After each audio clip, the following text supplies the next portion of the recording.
하나님께서 말씀으로 창조하신 이 아름다운 세계, 하나님의 말씀이 살아 역사하시는 이 미시오데이 하나님 선교의 장으로 우리를 부르십니다. 어서오세요. 우리 하나님의 자비로우신 사랑이 항상 여러분과 함께 하시기를 축원합니다.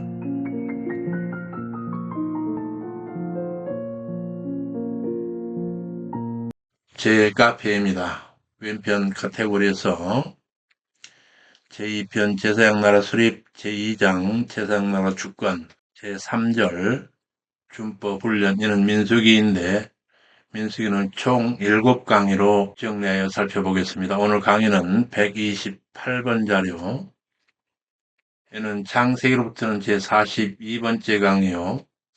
민수기 첫 번째 강의입니다. 제 교재로서는 구약 상권 372쪽, 383쪽, 성경 본문 민수기 제1장 1절에 10장 10절 내용이 되겠습니다. 지난 시간까지 우리는 구약의 신앙선진들 곧 여호와의 구별된 백성으로서 신앙선진 이스라엘에게 그들의 제의적 삶뿐만 아니라 현실적 삶에서의 구별되기를 요구하신 여호와의 친육성이 우리 성경 66권 중에 많이 담긴 말씀들을 살폈습니다. 이 시간부터 우리는 하나님의 백성 되기로서 약속한 이스라엘이 하나님의 백성으로서 하나님께 기뻐하시는 삶을 사는지 아니하는지 감찰하시며 그렇게 살아가도록 연단하시는 주종 간의 쌍무 계약 이행 훈련, 곧 광야 여정을 통과하며 훈련하시는 기록 민수기를 살핍니다. 시내산에서 살핀 지난 시간까지 레위기를 통해 여호와 백성들 사이에 하나님의 주권과 그의 백성됨에 대한 핏뿌린 계약은 쌍무계약이었습니다. 민수기에서는 이제 그 계약을 조건으로 하나님 인도하에 언약의 땅으로 출발합니다. 그러나 얼마 되지 못하여 미리 보내어 알게 된 가나안 정탐 결과 백성들의 믿음이 약해져서 하나님의 진노를 불렀고 출애굽 제1세대가 광야에 소멸되기까지 장장 40년을 유랑하며 준법훈련을 받습니다. 애굽에서 430년간 그들의 삶과 생각에 동화되어 살았던 이 백성들이 이제는 그 길에서 하나님의 백성으로 구별되고 훈련되어야 했습니다. 구약의 내부지 책인 이 민수기에 대해서 민교수의 구약 해설에 따르면 이 책명인 민수기는 70연경이 수들을 뜻하는 아리트모이에서 유래한다고 하며 이는 불가타에서 누메리로 그리고 영어 성경에서 넘버스로 이어졌는데 이들 모두 수들을 뜻하고 우리 성경 이름 민수기는 중국어 성경 민수기에서 유래했다고 합니다.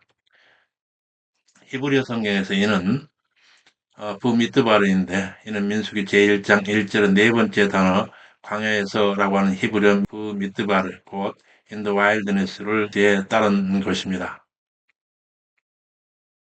민수기를 정리하면서 몇 가지 방법들이 있지만 우리는 옥스퍼드 원어 성경대전의 해설을 따라가면서 당시 한 시기를 구분하는데 결정적 계기가 될 수 있는 주요 사건들을 중심으로 민수기를 세 등분하여 살피게 되겠습니다. 이에 따라 민수기는 가데스 바네아 불신앙 사건으로 인한 38년간의 유랑 공백기를 중심으로 그 전후에 각각 실시했던 시내산 제1차 인구조사와 모압 평지에서 실시한 제2차 인구조사를 정리하여 다음과 같이 크게 세 단원으로 이야기를 나누어 정리해 보도록 하겠습니다. 제1단원으로 출애굽 제1세대가 1세대의 가나안 정복 준비를 위한 제1차 인구조사가 민수기 제1장 1절에 12장까지 정리되어 있고 제2단원으로서 제1세대의 불신앙과 그로 인한 가나안 정복 약속이 지연되고 그로 말미암아 유랑 생활이 이어지는 이야기가 제13장에서 25장까지 그리고 출애굽 제1세대가 다 광야에 죽고 그 뒤를 잇는 출애굽 제2세대가 1세대의 가나안 정복 준비와 그를 위한 제2차 인구조사가 인구조사 내용이 민수기 제26장에서 36장까지 정리되어 있습니다. 이와 같이 가데스 불신앙 사건으로 야기된 하나님의 징계로 38년의 광야 방랑 전후에 앞뒤에 각각 실시된 2차례 인구조사 내지는 전 국민의 군사 편제화를 위한 군대 인구조사는 각각 구세대와 신세대의 가난 정복 준비를 위해 필수 작업 하나로 실시된 것으로서 38년 유랑으로 맞는 중간 공백기를 둔 신세대와 구세대의 교체를 상징하는 대표적 사건입니다. 따라서 이러한 38년의 강야 유랑과 2차례 군대 개수를 기준으로 민수기를 나누는 것은 민수기의 내용을 일목요연하게 파악하는 데 도움을 줍니다.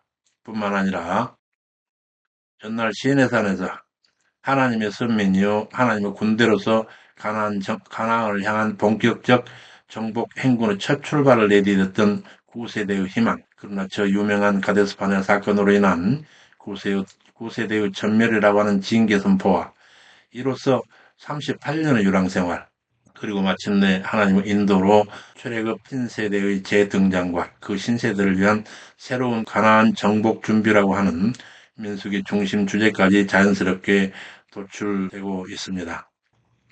그렇게 민수기를 세 단원으로 나눠보는 그 세 이야기 중에 첫 번째 단원, 출애굽 제1세대의 가나안 정복 준비입니다. 제1차로 군대를 개수하고 출발해서 가데스의 제1차 직결시까지의 내용으로 제1장에서 12장까지 펼쳐집니다. 레이지파를 중심으로 여호와의 진영인 이스라엘 진을 재편합니다. 민수기 제1장에서 4장까지 성막 봉사 전담지파로 구별된 레이지파를 포함한 전 민족을 계수하고 진영을 배치 완료하여 이스라엘 진을 하나님의 군대로 재편합니다. 첫 번째 지파별 인구조사가 있었습니다. 민수기 1장 1절 4절 이스라엘 자손이 애굽 땅에서 나온 후 제2년 2월 1일에 여호와께서 시내 광야 해막에서 모세에게 일러 가라사대 너희는 이스라엘 자손의 모든 회중 각 남자 수를 그들 가족과 종족들을 따라 명수대로 계수할지니 이스라엘 중 20세 이상으로 싸움에 나갈 만한 모든 자, 이를 정남이라 합니다. 를 그 군대대로 계수하되 매 지파에 각기 종족의 두령 한 사람씩 너희와 함께 하라. 그리하여 인구조사를 한 내용이 민수기 1장 5절에서 46절까지 내용인데 이 내용은 여호와의 명령에 따라 레위인을 제한 20세 이상으로 전쟁에 나갈 만한 남자의 수를 지파별로 계수하니 그 합이 총 60만 3,550명이었는데 이를 지파별로 보면 루벤 지파는 엘리수를 두령으로 하여 46,500명, 시므온 지파는 스루미엘을 두령으로 해서 59,300명, 유다 지파는 나선을 두령으로 해서 74,600명, 이사갈 지파는 느다넬을 두령으로 해서 54,400명, 스불론 지파는 엘리압을 두령으로 하여 57,400명, 헤브라임 지파는 엘리사마를 두령으로 45,500명, 므낫세 지파는 가말리엘을 두령으로 하여 32,200명, 베냐민 지파는 아비단을 두령으로 하여 35,400명, 단 지파는 아이에셀을 두령으로 하여 62,700명,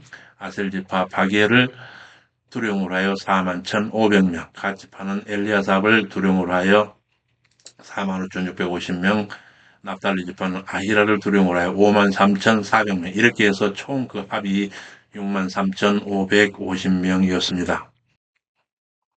그런데 이 인구조사에 제외되는 레인에 대한 내용입니다. 민수기 1장 49절 54절 레이 지파에 대해서 너희는 계수하지 말며 그들을 이스라엘 자손 계수 중에 넣지 말고 그들로 증거막과 그 모든 기구와 그 모든 부속품을 관리하게 하라.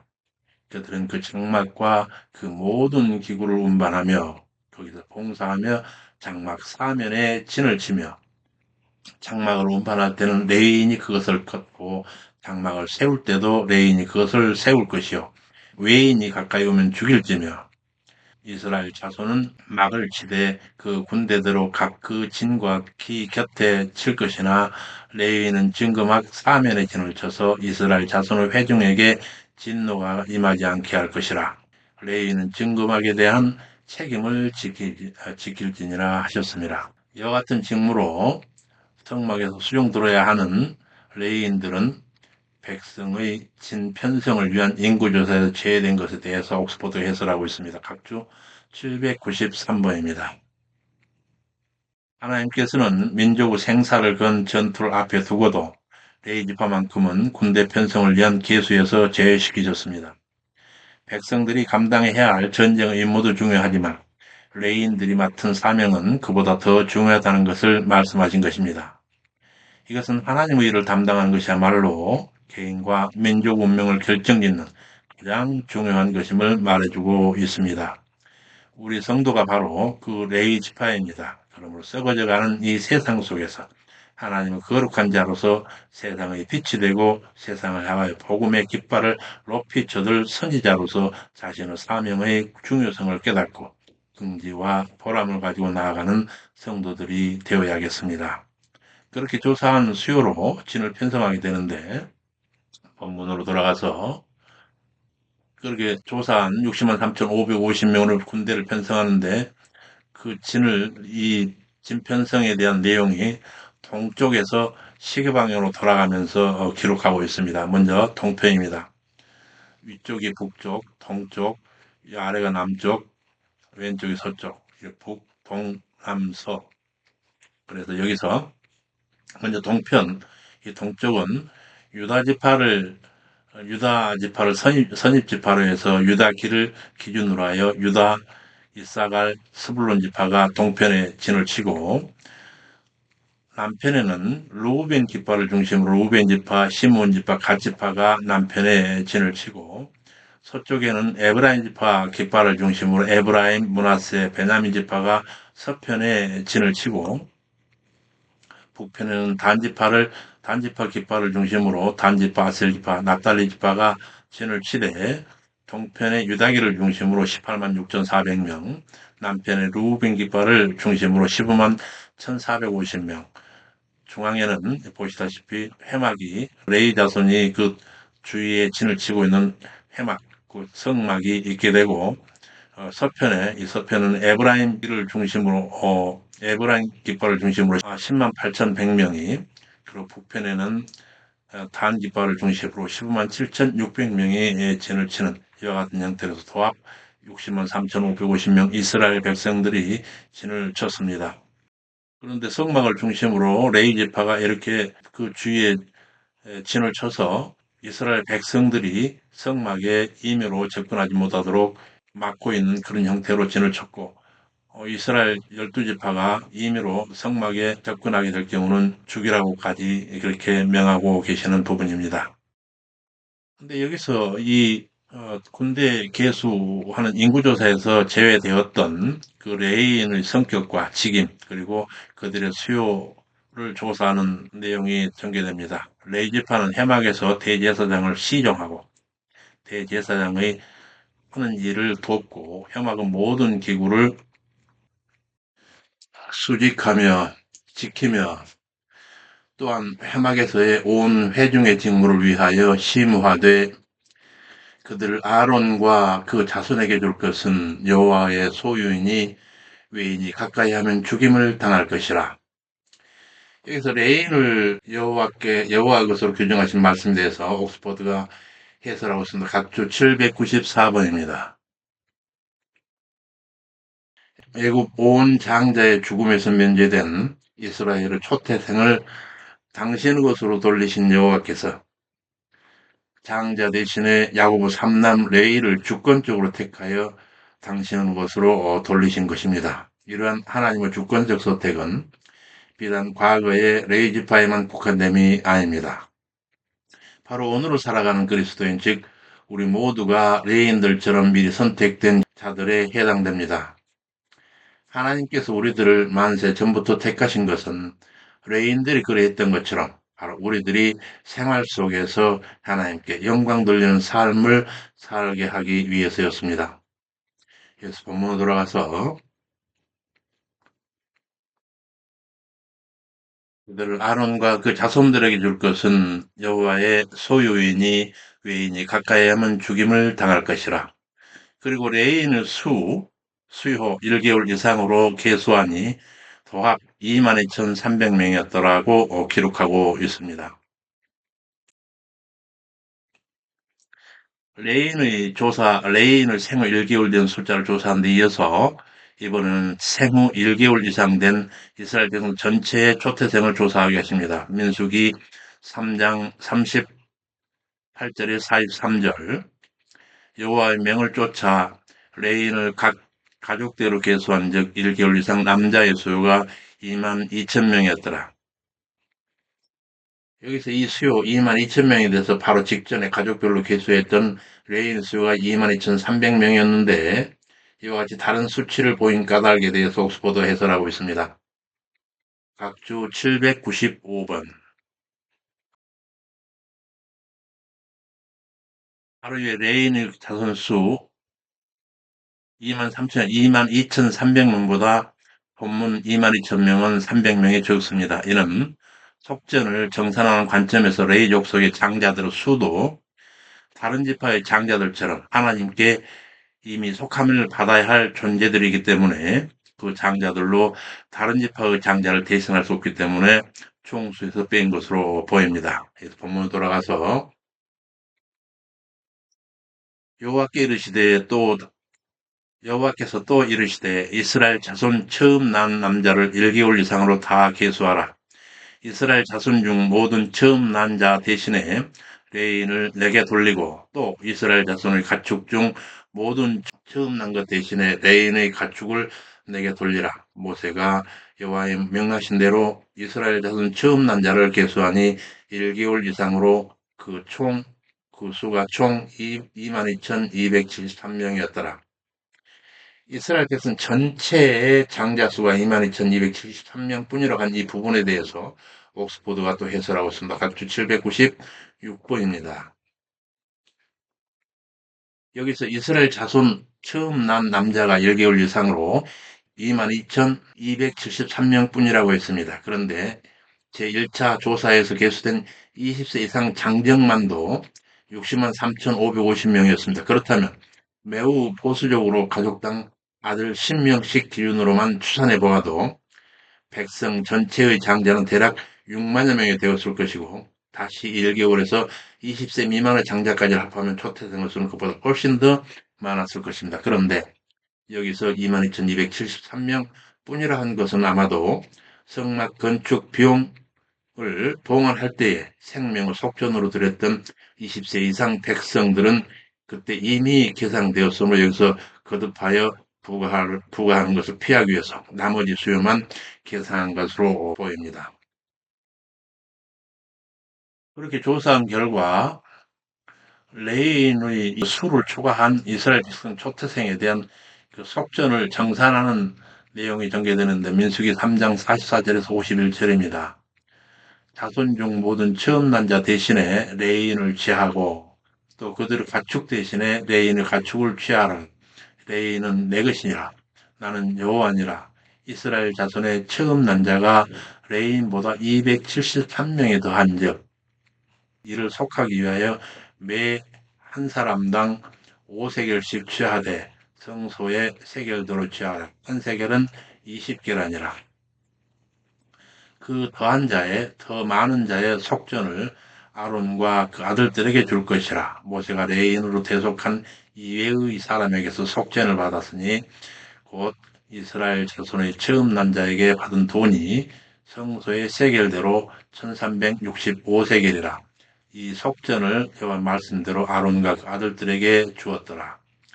이렇게 백성들의 장자 수와 여호와의 소유로 들리신 레인 수를 비교해서 레인 수를 초과한 장자에 대한 속전을 계산하시는 말씀에 대해서 옥스포드가 해설합니다. 795번에서 796번입니다. 모세가 이스라엘의 처음 난 자에게서 받은 돈이 성소 세겔대로 1365세겔이라 정확하게 기록하고 있습니다. 이는 레인으로 속하지 못한 이스라엘 자손의 처음 난 자 273인에 매 1인당 5세겔씩을 곱한 액수와 정확하게 일치합니다. 사실은 모세가 굳이 속전의 액수가 얼마인지를 밝히지 않는다고 해서 누가 모세에게 따지거나 개인적으로 유행했다 오해하지는 않았을 것입니다. 그런데도 모세는 자신이 거둔 속전의 금액을 정확하게 모든 백성 앞에 분명히 밝혔습니다. 이는 재정에 관해서 공개적이고 정확하게 행동함으로써 혹시 백성들 사이에 일어날지 모르는 오해를 미연에 방지하고 모든 사람들이 서로 신뢰할 수 있도록 하기 위해서였습니다. 재정에 대한 이러한 모세의 태도는 오늘날 교회에서 재정을 취급하고 관리하는 자들이 반드시 본받아야 할 일입니다. 왜냐하면 돈 문제만큼 사람들에게 큰 관심을 끌고 오해하기 쉬운 것도 없기 때문에 그렇습니다. 그래서 오늘날에도 보면 회사를 비롯한 일반 회사뿐만 아니라 교회에서도 재정으로 인해 분란과 어려움을 겪는 것을 종종 볼 수가 있습니다. 심한 경우에는 일치되어야 할 교회가 그로 인해 싸우고 갈라지는 결과를 초래하기도 합니다. 그래서 교회에서 재정을 다룰 때는 항상 공개적이어야 하며 정확해야 합니다. 금전 문제에 있어서는 결코 적당하게 넘어가려 해서는 안 됩니다. 따라서 교회에서 재정을 맡은 사람들은 오해를 사지 않기 위해서 절대 혼자서 재정을 다루어서는 안 되며 항상 다른 사람들이 있는 곳에서 단체로 재정을 계산해야 하며 재정을 사용하고 난 후에도 반드시 사용 내역과 결과에 대해 모든 성도들이 알 수 있도록 밝히는 것이 마땅합니다. 뿐만 아니라 교회의 공적인 재정은 절대 개인 용도로 사용하거나 유용해서도 안 되며 개인 재정과 섞이게 해서는 결코 안 되며 철저하게 분리해서 관리해야만 하는 것입니다. 다음 각주에서 모세가 속전을 받자마자 바로 아론과 그 아들들에게 전달했고 아론과 그의 아들들은 속전을 받은 이 은전을 제사장 자신을 위해서나 다른 용도로 사용하지 않고 오직 성막 제사의 원활한 진행을 위해서 또는 성막 보수 및 유지를 위해서만 사용해야 했습니다. 그래서 본문 돌아가서 레이지파 시무 연령과 3대 계보별 행군시의 직무에 관해서 정리하고 있습니다. 민수기 4장 1절에 49절까지 내용인데 이를 종합하면 모세와 아론의 30세에서 50세까지 아들들을 계수하여 그들로 성막일을 직접 담당케 하되 고앗 자손에게는 성소와 지성소에 각종 거룩한 기구를 엘르아살 책임하여 운반케 하고 게르손 자손에게는 성막 본체의 앙장 및 외부 포장 등을 운반케 하고 모라리 자손에게는 성막 본체의 널판, 기둥 및 외부 포장 기둥들의 모든 부속품 등을 운반케 하되 게르손 자손과 모라리 자손들의 직무는 이다말로 관장케 하였습니다. 성막의 각종 직무를 시묵케 한 레인의 연령은 30세에서 50세까지로 하였는데 그 수는 고핫 족속이 2,750명, 게르손 족속 2,630명, 무라리 족속 3,200명, 이렇게 해서 도합 8,580명이었습니다. 여기서 하나님의 소유된 족속으로서 레위인이라면 응당 성막에서 심어야 할 바로 그 나이에 대해서 옥스포드가 해설하고 있습니다. 797번입니다. 레위인의 심의 연령이 민수기와 역대기 상에 전승되고 있는데 기록되어 있는데 민수기에서 두 문단, 민수기 4장과 8장 두 문단에 있고 역대기에서 한 문단 이렇게 세 문단으로 정리된다 살펴보면 민수기 4장 1절에서 3절 여호와께서도 모세와 아론에게 일러 가라사대 레위 자손 중에서 고핫 자손을 그들의 가족과 종족을 따라 총계할지니 곧 30세 이상으로 50세까지 회막의 일을 하기 위하여 그 역사에 참가할 만한 모든 자를 계수하라. 그리고 쭉 아래 내려서 민수기 8장 23절에서 25절 단락에 보면 여호와께서는 또 모세에게 일러 가라사대 레이는 이같이 할지니 곧 여기서는 25세 이상으로 회막에 들어와서 봉사하여 일할 것이요 50세부터는 그 일을 쉬어 봉사하지 아니할 것이니 이렇게 하고 있고 역대기상 23장 24절에 27절 문단에 가면 이는 다 레이 자손이니 그 종가를 따라 계수함을 입어 이름이 기록되고 여호와의 전에서 섬기는 일을 하는 20세 이상 된 족장들이라. 하이스 유언대로 레이 자손이 20세 이상으로 계수되었으니 이와 같이 각 구절이 조금씩 서로 다른 언급을 하고 있습니다. 이는 레위인들이 30세에 공식적으로 성막 업무를 시작하기 전에 미리 성막 봉사를 위하여 보다 원활하게 할 수 있도록 적어도 5년에서 10년 정도의 수습 기간을 미리 가졌음을 보여주고 있는 부분입니다. 본문으로 가서 이와 같이 성막 봉사 전담 지파로 구별된 레위 지파를 포함한 전 민족의 계수와 진영 배치를 완료함으로써 이스라엘 민족은 이제 하나님의 군대로 재편되었습니다. 히지에서는 제5장에서 6장 내용은 5문단으로 하나님의 군대가 된 이스라엘 진영의 정결 유지에 필수적으로 필요한 4가지 사항들에 대한 실행과 그 관련 법 규정에 대한 기사가 전개됩니다. 선민 진영의 정결 유지 명령입니다. 첫째, 하나님의 군대 이스라엘 진영의 정결 조치인데 민수기 5장 1절 4절 내용인데 모든 부정으로 이는 정결을 지키려니와 이는 내가 그 진 가운데 거함이라 하시고 둘째로 진영의 갈등 요소 예방을 위하여 배상법과 아내의 부정 혐의에 대한 의심법, 부정 혐의가 있을 때 어떻게 할 것인가 하는 규례가 되는데 갈등 요소의 사전 방지와 손해배상 원칙 그리고 제사장의 분깃을 확인하시는데 또 모세에게 일러가라 하되 이스라엘 자손에게 이르라 남자나 여자나 사람들이 범하는 죄를 범하여 여호와께 패역하여 그 몸에 죄를 얻었거든 그 지은 죄를 자복하고 그 죄값을 온전히 갚되 거기에 5분의 1을 더하여 그가 죄를 얻었던 그 본주에게 돌려줄 것이요 만일 죄값을 받을 만한 그 본주의 친족이 없거든 그 죄값을 여호와께 드려 제사장에게로 돌릴 것이니 이는 그를 위하여 속죄할 속죄의 수양 외에 돌릴 것이니라. 이 외에도 아내의 부정 혐의에 대한 판결 규례가 있습니다. 이에 대해서는 WBC 주석서를 살펴보겠습니다. 각주 798번입니다. 이 단락은 신성재판을 통한 재판으로 간음 혐의가 있는 여인이 성소에 불려와서 의식을 치름으로써 혐의의 결과가 나타납니다. 이 의식의 핵심은 물과 티클이 혼합된 것을 마시게 하고 여인으로 맹세케 합니다. 그리고 재판 진행의 결과로 그 여인을 죄 있다고 선고하거나 혹은 깨끗하다고 선고합니다. 민수기 5장의 유사는 물과 티클을 마시고 나타나는 그 어떤 순전한 물리적 결과를 목표로 한 것이 아니라 이 특별한 의식 가운데 있었던 맹세와 엄숙성으로 인하여 생겨나는 죄책을 가진 양심의 결과로 나타나게 되는 것입니다. 이 재판 절차는 죄 없는 사람에게는 위험이 거의 없어 보이는데 고대인들에게는 그것이 육체적 관계에 대한 의혹과 그 관계 안에 있는 파괴된 결과를 다스리기에 충분했습니다. 이것만 볼 때에도 고대인의 심령이 오늘에 비해서 얼마나 더 정결했는가 우리가 생각해 볼 수가 있습니다. 본문으로 와서 세 번째, 오직 하나님께 성별된 삶을 살려는 나시린의 규례입니다.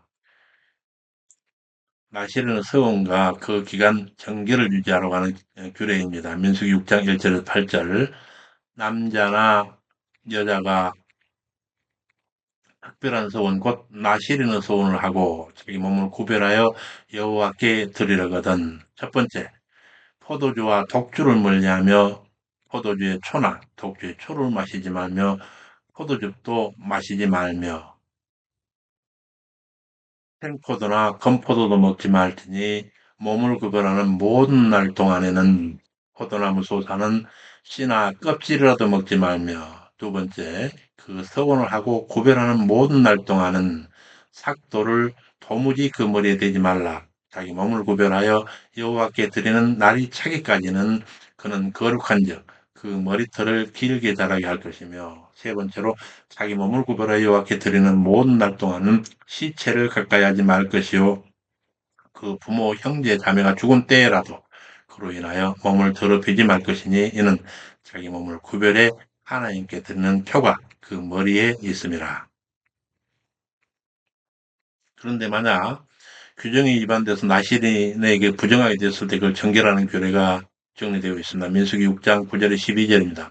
누가 호련히 그 곁에서 죽어서 스스로 구별된 자의 머리를 더럽히거든 그 몸을 정결케 하는 날에 머리를 밀 것이니 곧 제7일에 밀 것이며 제8일에 산비둘기 두 마리나 집비둘기 새끼 두 마리를 가지고 해망문에 와서 제사장에 줄 것이요 제사장 그 하나를 속죄제물로 하나를 번제제물로 드려서 그의 시체로 인하여 얻은 죄를 속하고 또 그 당일에는 그는 당일에 그의 머리를 성결케 할 것이며 자기 몸을 구별하여 여호와께 드리는 날을 새로 정하고 1년 된 수양을 가져다가 속건제로 드릴지니라.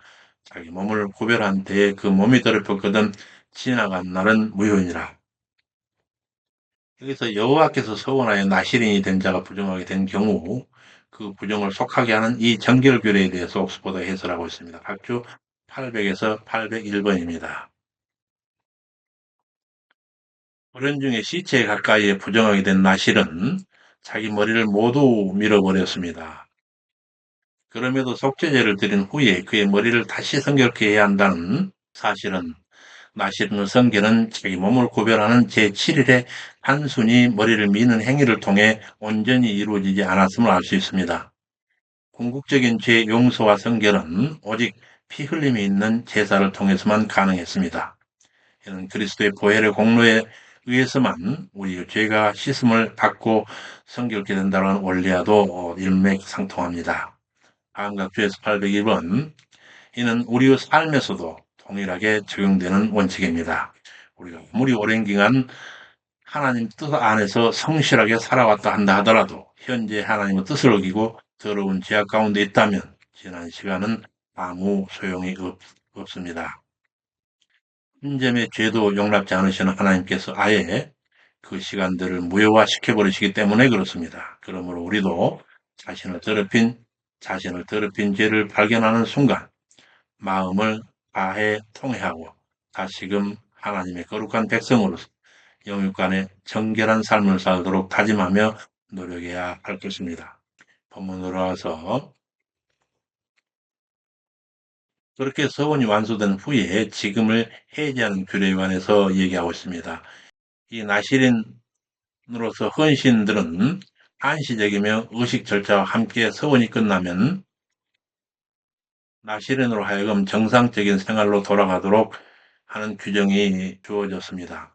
민수기 6장 13절에서 21절 자기 몸을 구별한 날이 차면 그 사람을 회막문으로 데려갈 것이요 그는 여호와께 예물을 드리되 번제물로 1년 된 흠 없는 수양 하나와 속죄제물로 1년 된 흠 없는 어린 암양 하나와 화목제물로 흠 없는 수양 하나와 무교병 한 광주리와 고운 가루에 기름 섞은 과자들과 기름 바른 무교 전병들과 그 소제물과 전제물을 드릴 것이요 몸을 구별한 나시레는 회막문에서 그 머리털을 밀고 그것을 회막제물 밑에 있는 불에 둘지며 후에 분깃을 그 두 손에 두고 요제로 흔들어 그 성물은 제사장에게 돌릴 것이니 나시린이 포도주를 마실 수 있느니라.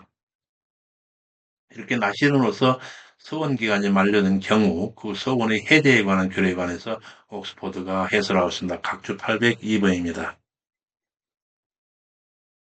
서원 기간 동안 거룩하게 구별되었고 나시른의 표로 여겨졌던 머리카락을 미는 행위는 서원 기간이 끝난 나시린이 자신이 하나님께 헌신된 자로서 특별하게 구별되었던 기간이 끝났으며 일반인으로 다시 돌아왔음을 공식적으로 나타내기 위한 의식이었습니다. 그러나 나시린이 머리카락을 밀어버리고 서원의 기간을 끝냈다고 해서 하나님의 통치하심과 그분의 주권에서까지 벗어났다라고 하는 의미는 아니었습니다. 단지 이제 자신의 부모의 시신 곁에도 가지 못할 만큼 까다롭던 나시린의 규례로부터 자유로워졌음을 의미하는 것입니다. 또한 나시린은 자신의 서원 기간이 끝났음을 알리는 증표로 자른 머리카락을 불에 태웠습니다. 이는 그동안 자신을 나시린으로 사용하신 하나님 은혜에 감사하고 지금까지 나시린으로서의 헌신의 삶이 연락되기를 바라는 기원의 의미도 담겨 있습니다. 또한 머리털을 잘라 바친 것은 앞으로는 더 이상 나시린이 아니기 때문에 나시린의 증표를 없앤다는 의미도 있지만 자신의 가장 소중한 것을 바친다는 의미도 있습니다. 한편 불 위에 있던 나시린이 드린 화목제물은 흠없는 수양 한 마리였습니다. 여기서 본문으로 돌아가서 제사장이 백성들을 위하여 축복하는 그 축도하는 모범을 여기에 정리하고 있습니다. 민수기 6장 22절 27절 여호와는 너에게 복을 주시고 너를 지키시기 원하며 여호와는 그 얼굴로 내게 비치사 은혜 베푸시기를 원하며 여호와는 그 얼굴을 내게로 향하여 뜨사 평강 주시기를 원하노라. 이렇게 하되 오직 여호와의 이름으로만 축도할 것을 명하시고 제사장이 당신의 이름을 축도할 때에 필히 복 주시마 하십니다. 이 제사장을 축복하는 모범에 대해서 옥스포드 해설하고 있습니다. hod주 803번입니다. 이는 여호와께서 친히 이스라엘 백성에 복 주실 것임을 강조해 표현하는 것으로 축복은 제사장에 의해 선포되지만 복을 직접 집행하시는 주체는 그 주체는 여호와 하나님이시라는 사실을 강하게 표출하고 계십니다. 본문으로 돌아가서 이와 같이 5장에서 6장까지 기사들은 주로 하나님의 군대가 된 이스라엘 진영의 유지에 항구적으로 필요한 정결, 단결, 헌신, 축복 등의 네 가지 기본 요소의 안정적 확보를 위한 실행 및 그 법 규정에 대한 보도였습니다. 반면에 이제 이어지는 7장에서 10장 10절까지 내용은 이스라엘이 하나님의 군대로서 거듭 태어나 당장 시내산을 출발하기 위하여 취한 직접적 준비의 최종 조치들이 보도되고 있습니다. 보겠습니다.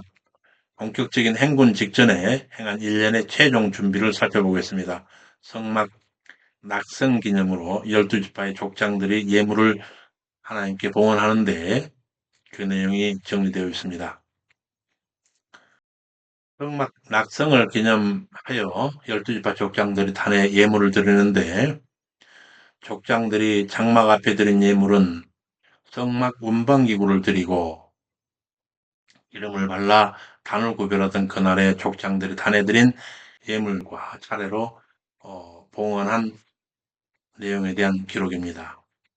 제1일에 유다 족장 나손이, 제2일에 이스라엘 족장 너다넬이, 제3일에 스불론 족장 엘리압이, 제4일에 루벤 족장 엘리술이, 제5일에, 제6일에, 제7일에, 제8일에 이렇게 해서 제10일에, 12일에 납달레 족장 아히라까지 12족장들이 매일 이렇게 차례대로 여호와께 예물을 봉헌했던 내용을 정리하고 있습니다. 이렇게 족장들이 단해드린 예물대로 가는 옥스포드가 해설하면서 쭉 804번입니다.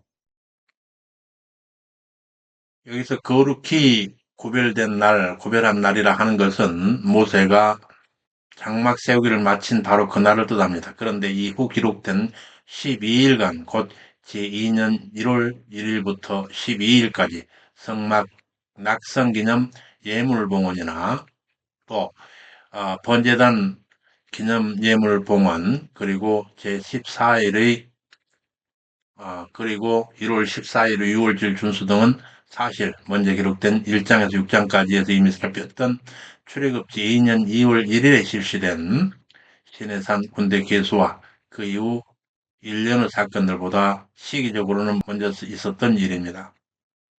이스라엘이 애굽에 쫓겼던 노예 집단 모습으로 시내산에 처음 도착할 때와는 달리 이제는 시내산 선민 언약 체결과 성막 건립은 물론 전 민족의 군사 편제까지 완료하여 하나님의 군대로서 당당한 집단 체제로 가나안을 향하여 행군하기 위해 취해진 일련의 최종 준비 조치의 일부라고 하는 관점에서 레위인 취임 제사와 두 번째 유월절 준수 그리고 백성의 진 운영의 나팔 신호 교류 등과 함께 이렇게 뒤에 별도로 기록하고 있는 문단입니다. 그래서 본문으로 돌아가서 그래서 성소의 점등 규례가 시달되는데 민수기 1장 8장 1절에서 4절입니다. 여호와께서 모세에게 이르시되 아론에게 과에 이르라 등을 켤 때에는 7 등잔을 등대 앞에 비추게 할지니라 하심에 그리하였고 등대의 식양에 관해서는 모세에게 명하신 대로 밑판에서 꽃까지 하나로 연결된 상태로 금으로 쳐서 만들었습니다. 여기서 일곱 등잔을 등대 앞에 비치게 하라 이 말씀에 대해서 옥스포드 해설한 내용 살피겠습니다. 각주 805번입니다. 등대 앞에는 진설병에 놓인 진설병상이 있었습니다.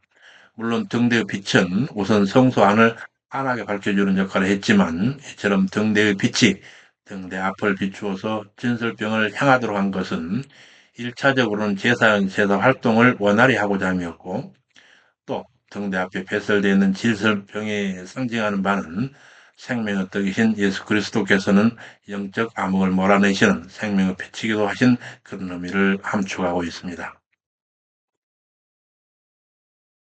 그리고 나서 제사장을 돕는 성막에서 제사장을 돕는 레인에 대한 취임 제사와 그들을 구별한 근거 그리고 그 목적을 재선포하는 내용이 민수기 8장 5절 22절까지 정리하고 있습니다. 레위인의 정기의식이 5절 7절까지 제사장에 주신 하나님의 선물인 레위인의 취임 제사가 8절에 13절까지 그 다음에 레위인의 사역 개시 명령이 14에서 15절까지 레위인을 구별한 근거와 구별한 그 목적 그것이 16절에서 19절까지 그리고 레위인 취임 제사를 집행한 그 예시에 관해서 20절에서 22절까지 그리고 레위인으로서 시구하게 되는 레위인의 정년 규례가 23절에서 26절까지 정리되어 있습니다. 이 레인에 관한 그 규례에 있어서 옥스퍼드 해설하는데 각주 806번입니다. 이 단락은 신학적으로 특히 하나님의 거룩성에 비추어 사역의 중요성, 레위인들의 그 사역의 중요성에 관한 주제를 계속 다루고 있습니다. 거룩한 사역에 종사하기로 되어 있는 사람들은 적절하게 준비가 되고 하나의 의미심장하고도 구체적인 방식으로 자기들의 책임을 이행하기 위하여 구별되어야 합니다. 레이인들은 이러한 의식들을 통하여 공동체 전체로부터 구별되었습니다. 레이인들이 그러한 구별됨에도 불구하고 온 공동체로부터 멀리 떨어져 있지는 않다라고 하는 것입니다. 그들은 안수를 통하여 어떤 의미에서 그 공동체를 대표하는 것이며 백성들로부터 드리는 제사를 합법화하기도 합니다. 제사장과는 달리 그들은 기름 부음이나 혹은 특별한 의복을 받지는 않습니다. 그들은 평민들처럼 특별한 의식을 위하여 자기들의 옷을 빱니다. 그들은 아마도 제사장들과 백성들 사이의 다리 역할을 했을 것입니다. 본문으로 돌아가서 항해에서 맞는 첫 번째 유월절 내용입니다. 민수기 9장 1절에 14절 출애굽 제2년 1월 14일 광야에서 모세의 명에 따라 진에 속한 모든 자가 예외 없이 출애굽 이래 첫 번째 유월절 행사에 참여했습니다. 이 첫 번째 유월절에 대해서 옥스포드 해설하고 있습니다. 각주 807번입니다. 본절에 언급된 다음의 정월은 민수기에서 가장 빠른 시간대에 해당하는 성막 건립 직후 인구조사보다도 더 빠른 그 이전입니다. 이스라엘이 애굽에 나오기 전 첫 번째 유월절을 제정할 때 하나님께서는 이날을 대대로 지키라 명하셨습니다. 그런데 하나님께서는 가나안 땅에 이를 때까지 유월절을 지키는 것을 연기하는 것이 아니라 매년 정한 시기에 지키라고 명령하셨습니다. 한편 오늘 성경은 한글 개성과는 달리 장소를 나타내는 신의 광야에서라고 하는 말이 시간을 나타내는 다음의 정월보다 앞서 먼저 언급되고 있습니다. 이는 광야는 유월절을 지키기에 매우 부적합한 환경임을 암시할 수도 있습니다. 암시할 수도 있습니다. 그럼에도 하나님께서는 이스라엘이 그곳에서 유월절을 지켜야 함을 명하셨으며 이스라엘 또한 이를 지켰습니다. 하나님 백성들은 자신에게 주어진 환경이 아무리 힘들고 열악하더라도 또한 어떤 시련과 유혹이 있더라도 반드시 하나님 말씀을 쫓아 행하는 결단력과 용기가 필요했습니다. 본문으로 돌아와서 이번에는 백성들이 행군할 때 필요한 나팔 신호에 관한 규정이 이어집니다. 물론 백성들 앞에서는 불기둥과 구름기둥으로 하나님 여호와께 친히 인도하시며 구름기둥이나 불기둥을 보고 나팔 신호를 울려서 백성들은 그 신호에 따라 움직였습니다.